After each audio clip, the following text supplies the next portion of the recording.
I feel sorry for salt. It is so underrated.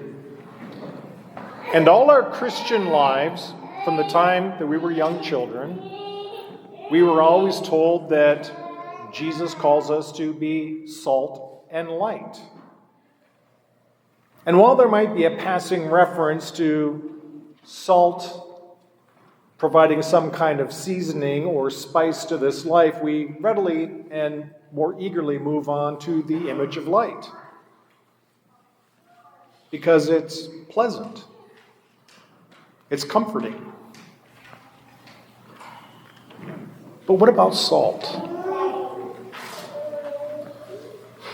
I think we have to ask the question first, what is salt? Because it is, in the world of things that God has made, a creature that is really unique in its own right.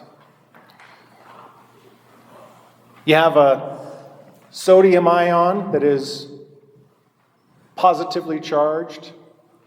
You have a chloride ion that is negatively charged. And in the ultimate example of opposites that attract, they come together in a crystalline lattice structure and form a permanent bond that cannot decay. Not only does it not decay, it can't even be burnt by fire. It is stable. And not only that, and having said that,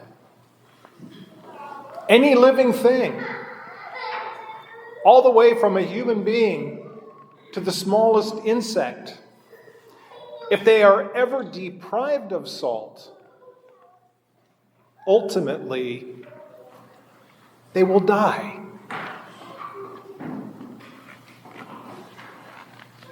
You may say, well, Father, that's all good and fine, but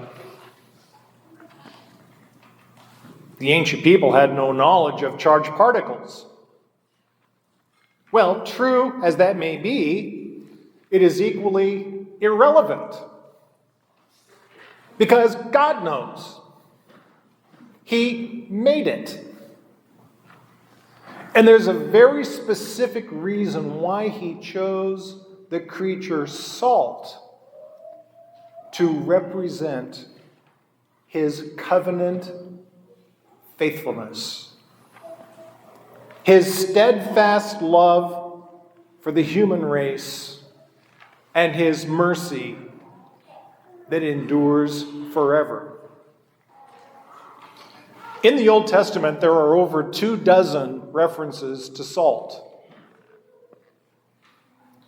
Not all of them have to do with covenant faithfulness. Some of the references are people salting the fields of their enemies so they can sterilize the ground. But nonetheless, let's look at two particular examples. There's one in the book of Leviticus. God is giving Moses instructions on how the people are to make their sacrificial offerings. And so the people are to bring their sacrificial offerings, whatever they may be, and they present them to the priest. And before burning them on the altar, they are sprinkled with salt. Now, the offering of the people is completely consumed by the flames, but the salt remains because it cannot be burned. And so the salt is used in these sacrificial offerings as a reminder of God's covenant faithfulness, his enduring love for the human race, and his mercy that is without end. Another great example is found in the second book of Chronicles. I think it might be in the 13th chapter. But God says something really curious about his relationship with King David. And he says, "With David I have made a covenant in salt." It's the only place that phrase appears. And it leaves one to scratch their head as to what it means. Because in anointing David as king of Israel, no salt was used in the ritual. So what are we to make of it? Well, God is using this language in a highly symbolic way. That he entered into a covenant with King David that is permanent and will never decay. In fact, it will last forever. And what is the covenant that God entered into with King David? He made him this promise. One of your own descendants will come to sit on your throne, and of his kingdom there will be no end. And that covenantal promise was fulfilled in the person of Jesus Christ.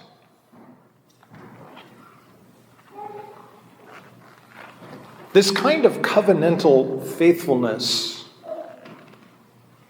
is also something that we see represented Sunday after Sunday after Sunday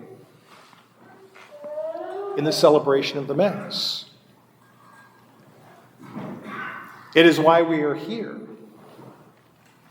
Because it is here that God renews the covenant that he made with us in the shedding of his blood, Jesus Christ. His sacrifice is represented sacramentally, and it's renewed. And it begs of us a response. And so there is a sense in which we say that in the celebration of the Eucharistic sacrifice of Jesus Christ, God renews the covenant he made with us in his blood. He renews with us a covenant in salt. It is permanent, and it will last forever. And as I said, it begs from us a response. It's interesting how in his second letter to St. Timothy, St. Paul says, if you deny God, God will deny you. But if you're unfaithful, God will remain faithful, because he cannot deny himself. And we see something of the permanence of the covenant that God has made with us. That even despite our weaknesses and our failures and our unfaithful to God and his commandments, we have the hope of reconciliation. And so now we need to put ourselves in the shoes of the disciples. Because there they are standing in front of Jesus Christ. And he's instructing them. And in the course of his instruction, he looks them in the eye and says, "You are salt." And no, they were not thinking of charged particles. But being pious Jews, They understood its weight and its significance. That Jesus Christ was in effect saying to them, you are to be living signs in the world of my undying love and my steadfast mercy for the human race.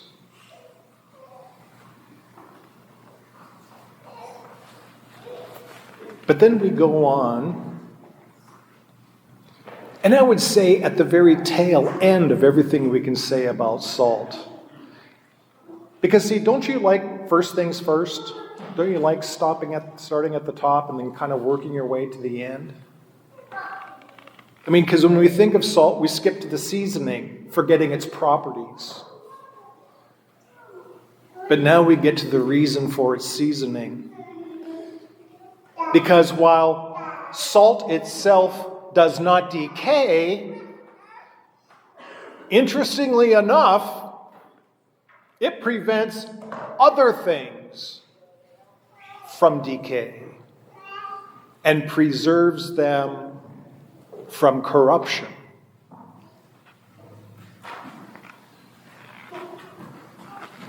So do you feel the weight of that responsibility? Because see, it's not Jesus Christ saying to his disciples 2,000 years ago, you are the salt of the earth. He is saying that to us right here, right now. You are salt.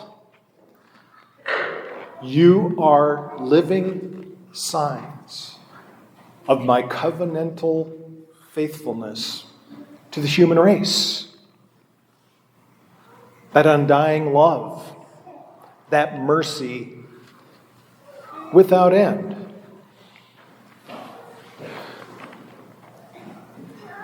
So you see, I'm saying this not because I have some pet peeve about feeling sorry for salt,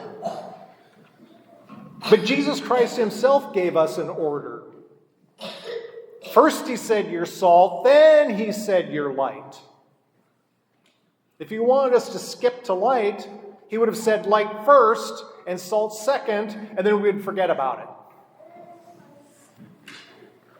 But the first things said are the most significant and the most important and the ones that carry the greater weight.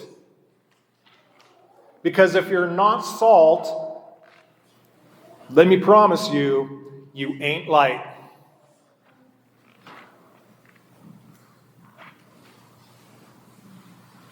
Because to be salt has something to do with the intimacy of our relationship with God himself, a response to his faithful love for us, and a return of that love in kind. You see, that relationship has to be intact. Then we can consider what it means to be light. And that consideration is much more simple and straightforward. St. John tells us in the prologue of his gospel that Jesus Christ is the light that came into the world, and his light was the life of the human race.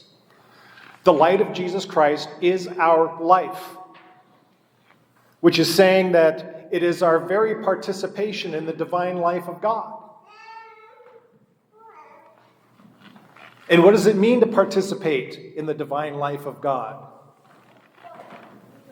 Well, it has to do with its origins and our covenantal relationship with him. And our participation in his life.